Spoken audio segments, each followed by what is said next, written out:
e pa informacionin që e ka publikuar Foda, shifët që në vend të Zhegrovës do të luajë Armald Krasniqi, por si është përbërja tjetër e kombëtarës Kosovës sonte?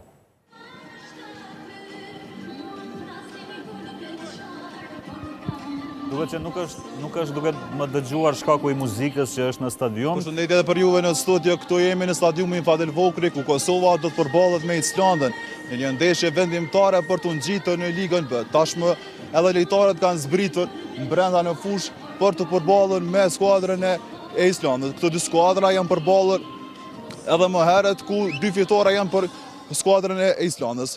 Tashmë janë publikuar dhe formacionet zyrtare, ku në port është Aro Murjes, që në raportin e mbrojtës është Amir Rahmani dhe Delova, e anash janë Mërgen Vojvoda dhe Paqarada, kurse në raportin e mesfushës janë Reç Beçaj dhe Valon Berisha, kurse në fazën e sulmit e kemi Milot Rashicën, Ermal Krasniqin dhe Donat Rodhani, kurse i vetmi në sulm është Vedat Muriqi, i cili është gëllashënuesi më i miri në historitë të kombëtarës së Kosovës. Këto dy skuadra tashmë do të përballen duke filluar nga ora 20:45. E kthej lidhjen tek ju në studio. Faleminderit Lutrim, pra ky është formacioni i Kosovës që do t'i kundërpërgjigjet atij të Islandës në ndeshjen e cila është vetëm akti i parë i sa i përket play-offit për kush do të luajë sezonin e ardhshëm në Ligën B dhe kush në Ligën C. Po kushtojmë po e lëm pak futbollin anash.